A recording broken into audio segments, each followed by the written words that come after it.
할렐루야. 예. 어제에 이어서 계속적으로 이 다윗의 싸움 얘기를 보게 됩니다. 오늘의 싸움은 좀 매우 자세하게 기록이 되어 있는데, 똑같은 구절이 사무엘하 10장에 기록되어 있지만 여기에는 좀 더 디테일을 두어서 특별히 암몬과의 싸움이 어떻게 진행이 됐고, 이 암몬과의 싸움이 나중에 어떻게 다시 더 확전이 됐는지, 그리고 다윗은 이것을 어떻게 이겨냈는지를 오늘 말씀 속에서 보게 됩니다. 이야기는 이런데, 이제 암몬의 왕 나하스라는 사람이 이제 죽었어요. 그래서 그 사람을 기리기 위해서 어쩌면 조문단을 보내게 되지요. 왜냐하면은 다윗이 한창 사울에게 쫓기던 시절에 나하스 왕이 그를 도왔던 기억이 있었기 때문입니다. 그런데 이를 그의 아들, 나하스의 아들인 한우는 이제 심각하게 고민을 하기 시작합니다. 지금 다윗이 왜 우리를 찾아왔을까? 있는 그대로 받아들이지 않고 저의를 생각하게 되는데, 그 저의에 대해서 옆에 있는 참모들이 이제 해석을 해주기 시작을 하죠. 어떻게 해석을 했을까? 우리 함께 3절의 말씀을 같이 한번 읽어보도록 하겠습니다. 시작. 암몬 자손의 방백들이 한운에게 말하되 왕은 다윗이 조문사절을 보낸 것이 왕의 부친을 존경함인 줄로 여기시나이까? 그의 신하들이 왕에게 나온 것이 이 땅을 엿보고 정탐하여 정복시키고자 함이 아니니까 하는지라. 분명히 이제 두 소리가 있었을 거예요. 저거는 그냥 나하스 왕이 잘해서, 옛날에 잘해줘서 이렇게 조문을 온 겁니다 라고 얘기를 했고, 또 반대편의 얘기는 아닙니다, 저기는 분명히 꿍꿍이가 있을 겁니다, 이렇게 얘기를 했습니다. 이 꿍꿍이가 있다는 소식을, 이야기를 이제 한온이라는 왕이 선택하게 된 건데, 왜 그렇습니까? 항상 여러분 어떻게 생각하시면 좀 긍정적인 얘기보다 부정적인 얘기들이 훨씬 더 파급력이 크고 설득력이 훨씬 있다는 거 여러분 잘 아시죠? 이런 건데, 실험을 해봤어요. 예전에 그 한 대학교 심리학과에서 이렇게 말을 이렇게 전하는 실험인데, 한쪽에는 좀 긍정적인 얘기들, 어떤 이 사건에 대해서 긍정적인 얘기들을 하고, 또 한쪽에는 부정적인 얘기들을 하는데, 나중에 들은 얘기를 써보라고 하니까 부정적인 얘기들이 훨씬 더 많이 기억되고 써졌던 이런 실험들이 되게 많습니다. 왜냐하면은 사람들에게는 두려움이라는 것이 기본적으로 있고, 그 두려움은 우리에게 의심을 항상 만들어내게 돼 있죠. 그리고 의심은 항상 우리의 마음속에 뭔가에 대한 부정적인 상상을 하게 만듭니다. 그래서 이 한우는 결과적으로 이러한 조공의 그 자체를 제대로 보지 않고, 그러면 이것을 자기를 공격하러 온 첫 번째의 도발이라고 생각하게 되는 거죠. 그리고는 어떤 일을 하느냐, 하지 말아야 될 일을 하는데 4절에 보니까요, 수염을 반만 깎고요, 그리고 엉덩이를 드러내게 옷을 잘라갖고 보냅니다. 말 그대로 치욕적으로 진짜 대우하고 보내게 되는 거죠. 이미 이때부터는 싸우기로 작정을 했고, 이 싸움은 말 그대로 왕의 싸움이 아니라 이제는 완전히 국가 대 국가의 싸움으로 번지고, 나중에는 그냥 국가의 싸움으로 번지는 게 아니라 연합군이 되어서 어떻게 보면 이제 그 당시 팔레스타인의 큰 전쟁으로 이제 번져지는 이야기가 됩니다.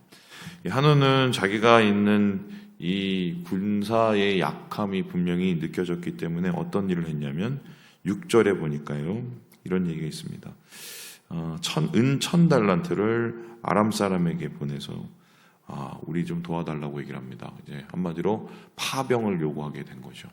그리고 그 파병들이 오게 되고, 위에서는 아람 군대가 오고 밑에서는 암몬 자손이 와서 이제 다윗의 군사들과 대치를 하게 됩니다. 그런데 하필이면 이 군사적 대치가 좀 되게 다윗에게 불리하게 된 게, 일종의 도간에 든 쥐처럼 갇히게 되었어요. 왜냐하면은 아래쪽에서는 이제 암몬 자손이, 위에서는 아람 군대가 오니까 중간에 이렇게 갇히게 된 거예요.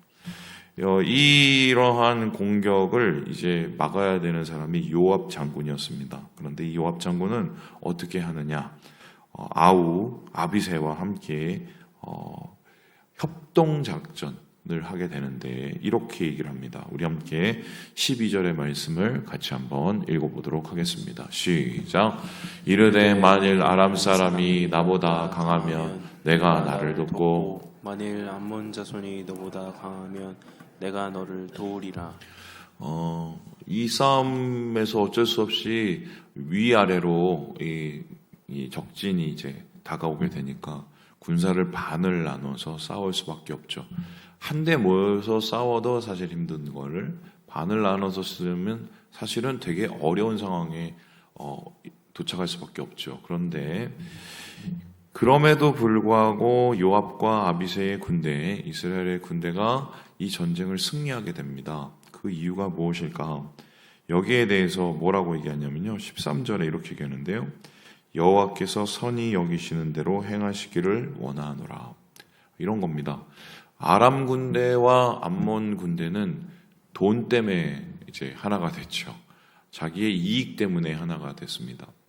말 그대로 이익에 의해서 하나가 된 그 집단은 이익이 흩어지기나 아니면 자기가 받을 것이 애매해지면은 금방 사라지기 마련입니다. 그렇죠? 그런데 지금 요압과 아비새 이스라엘 군대는 어떻습니까?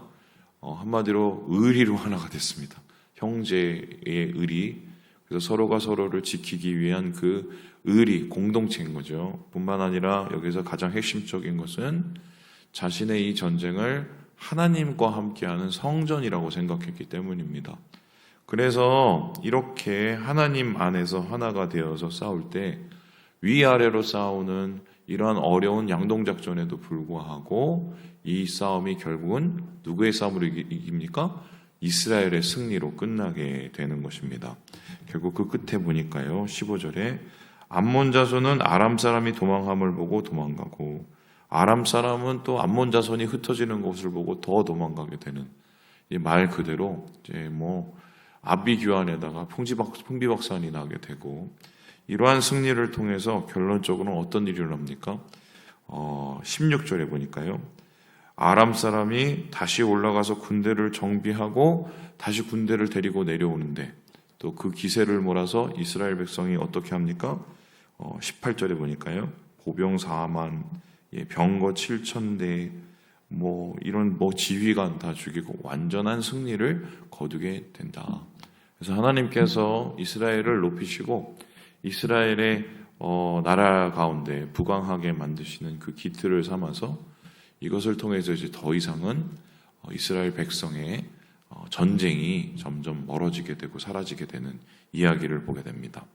그리고 이후에는 이제 20장에 보니까요, 한 해가 바뀌고 이제 농사도 끝나고 군비가 좀 마련됐겠죠. 그리고 나서는 이놈의 자식들 내가 가만히 안 놔둔다. 그리고 암몬을 치게 되죠. 그 암몬을 완전히 이제 멸절시키고 그들이 이제 복속이 되고요.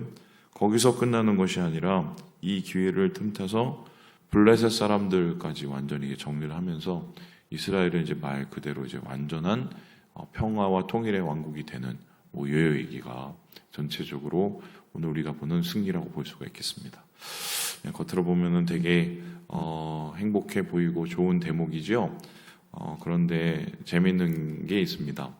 왜냐하면은 이 사무엘하 10장, 12장 혹은 그 중간에 나오는 얘기들을 쭉 바라보면 이 역대기에 빠진 내용들이 있습니다. 뭐가 빠졌느냐? 되게 중요한 내용이 빠졌는데요. 다윗이 언제 바람이 났을까요? 요때 났습니다. 자기 부하들 다 밖에다 내보내고 이렇게 치열하게 싸우고 있는데 요때 다윗이 바람이 났습니다. 그리고 보면은 그 다윗이 바람난 그 여인은 사실은 바람난 게 아니라 거의 강제적이었죠. 밧세바. 그 남편은 우리아였는데 우리아라는 그 사람은 사실은 용병이었거든요. 용병 출신 장군이었습니다. 언제 죽게 될까요? 요 싸움에서 죽습니다. 그러니까 가장 치열한 싸움, 가장 승리의 싸움의 순간에 다윗은 가장 큰 죄를 짓고 있었고요. 그리고 자기의 이 승리를 위해서 이 왕국의 충성을 다하기 위해서 힘썼던 그 장군 우리아까지 어떻게 보면 일부러 죽게 만듭니다. 예. 결국 여기에는 나타나 있지 않으나 사실 가장 빛나는 이 다윗 왕국의 이 빛나는 순간이잖아요. 승리를 거듭하는 이 순간 이미 다윗 왕국에 참 심각한 문제가 이미 이제 그림자로 이제 드리워지고 있었다. 이게 보면 되겠습니다. 이게 어떤 뜻이냐면 선줄로 할 때 우리가 넘어질 것을 우리가 염려라고 얘기하죠. 사실 어떤 왕국, 어떤 제국을 봐도 항상 문제는 어디에서 일어납니까? 내부에서부터 일어납니다. 여러분 우리가 로마 제국이 망한 거를 아시죠? 로마 제국이 어떻게 망했을까? 이제 겉으로는 바바리안이죠. 이방인 그것도 소위 말해서 좀 이 야만족들이 와서 로마 제국을 이제 함락하고 이제 멸망시키게 되는데 물론 이제 그 후에도 이제 동과 서로 나눠지긴 했지만 사실 바바리안의 공격은 그 전에도 계속적으로 이어져 있었습니다. 물론 대대적으로 이 사람들이 몰려오게 된 거는 이제 그 당시 중국이나 이 아시아 쪽에 몽골리안들이 되게 이제 큰 제국을 만들어가고 있었기 때문에 밀려서 이제 서쪽으로 도망온 거거든요.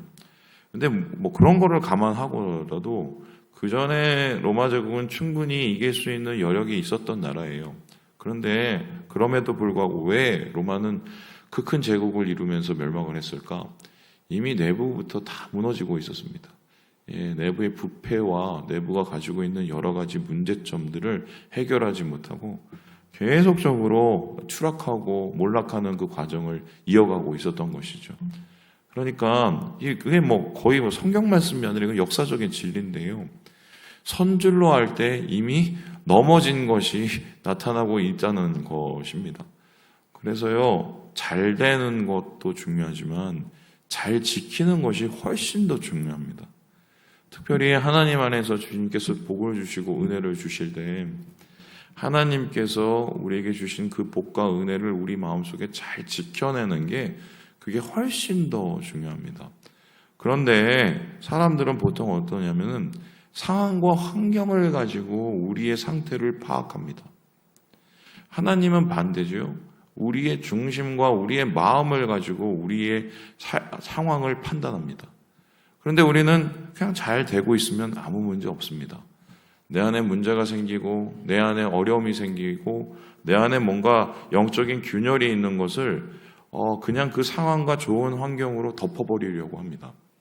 그런데 중요한 것은 어떻습니까? 이미 예견되어 있는 여러 가지의 멸망의 전조들이 우리의 마음속에 나타나 있게 되는 거죠. 그래서 무릇 지켜야 될 것은 무엇이죠? 우리의 마음입니다. 왜냐하면 마음을 지켜내지 못하면 생명이 우리로부터 나올 수가 없기 때문이다. 결론적으로 이러한 모습을 통해서 다윗 왕국은 강대해지고 부강해질지 모르지만 이러한 모습은 다윗 이후에 이 삶에 굉장히 큰 어려움으로 오게 되고 그리고 아시는 것처럼 내란이 일어나갔고요. 다윗이 압살롬에게 쫓겨서 도망가고 죽을 위기에 속하는 이런 얘기가 결론적으로 그 이후에 이제 계속적으로 이어지게 되는 거죠. 이게 이제 오늘 말씀의 결론이라고 할 수가 있겠습니다. 자, 그럼 오늘 이 말씀을 우리가 우리의 삶 속에 적용하면 어떠한 결론이 올까요? 저는 그렇게 생각을 합니다. 우리의 마음을 볼 수 있는 바로미터랄까요? 그런 것들이 좀 필요하다. 여러분 그 리트머스 시험지를 한번 생각을 해보세요. 똑같은 물이지만 그 물에다가 리트머스 시험지를 갖다 대면 이게 산성인지 이게 알칼리성인지 혹은 이게 이 수준이 어느 정도인지를 알 수가 있습니다. 마찬가지로 겉으로 보기에 우리도 우리 자신을 속일 수가 있어요. 그래서 우리 자신의 마음속에 있는 그 문제점이나 영적인 위험성을 우리가 바라볼 수 있는 분명한 그 지수가 있어야 돼요. 그러면 그것을 어떻게 판단을 하느냐? 저는 여러 가지가 있지만 여러분에게 권고해 드릴 게 몇 가지가 있는데, 이제 첫 번째는 뭐냐면 1번 예배 생활을 우리가 보면 합니다. 예배 생활에 솔직하게 우리 자신에게 물어봐야 돼요. 예배 생활이 내게 기쁨이 되는지, 아니면 나는 오늘도 그냥 일수도장직으로 교회를 나오는지, 이게 확실해져야 됩니다. 솔직히 그건 자신만 알 수 있거든요. 목사에게 있어도 마찬가지인데, 어제 그 한 권사님이 저한테 질문하시더라고요. 목사님 뭐 말씀을 매일매일 준비하냐고. 당연히 매일매일 준비하죠. 다른 목사님은 뭐 한꺼번에 준비한다고. 저는 어떻게 그렇게 준비하는지 잘 모르겠는데, 저는 그게 안 돼요. 그냥 그날 말씀 그날 준비하고 그날 살고, 물론 이제 주일 말씀은 한 3, 4일 준비하긴 하지만, 이게 잘못하면은 목사는 설교기계가 돼버리거든요. 이 설교기가 되면 찍어내기는 하는데 본인의 마음에 열매는 맺어지지가 않죠. 예배를 통해서 내가 어떤 기쁨과 어떤 사모함이 있는지를 매일매일 질문해야 돼요. 두 번째는 뭐냐면은 기도 생활인데요. 기도를 할 때 이게 보통은 우리 생각에 어렵고 힘들면 교회 나서 무릎을 꿇으면 바로 기도가 될 줄 압니다. 해보세요. 안 돼요. 절대 안 됩니다. 모든 영성가들의 기본적인 얘기가 뭐냐면, 그 매일매일 하나님하고 교통하고 매일매일 하나님하고 이 대화하는 이 영성가들조차도 기본적으로 자리에 앉으면 하나님과의 대화 전에 풀어내는 시간들이 필요해요. 자기 안에 있는 마음의 짐을 내려놓고, 또 죄가 있으면 하나님 앞에 고백을 하고, 그리고 답답하게 만드는 그 무언가, 뭐 상처겠죠, 미움이겠죠, 이런 것들을 내려놓는 시간들이 꼭 필요합니다.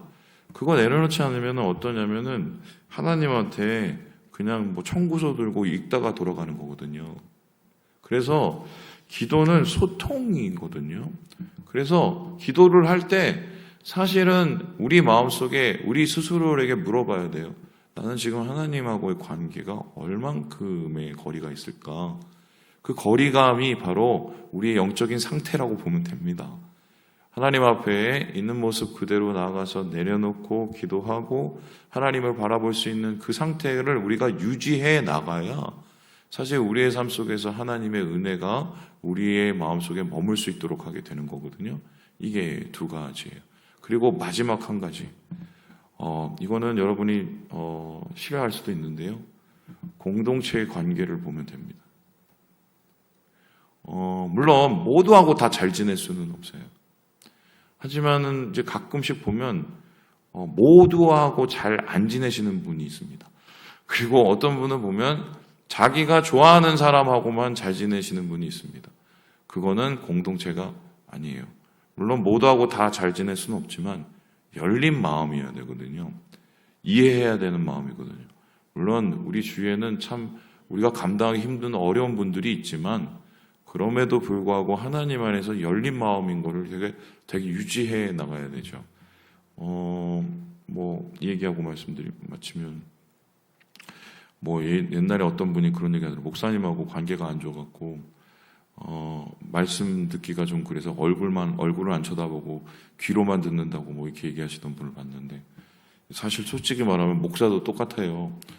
설교할 때 마음에 걸리신 분이 있죠. 그쪽 잘 안 봅니다. 안 좋은 거예요, 이런 거. 그래서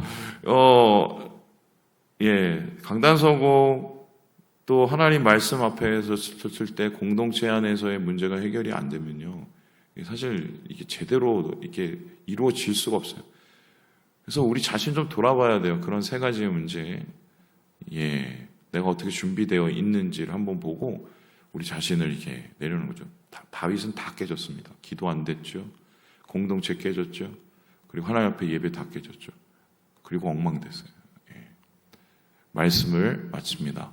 우리 사랑하는 여러분, 주님 안에서 우리의 마음 잘 지키시며 생명이 우리 가운데 머물고 그것을 누리는 올 하루 되시기를 주님의 이름으로 축원합니다.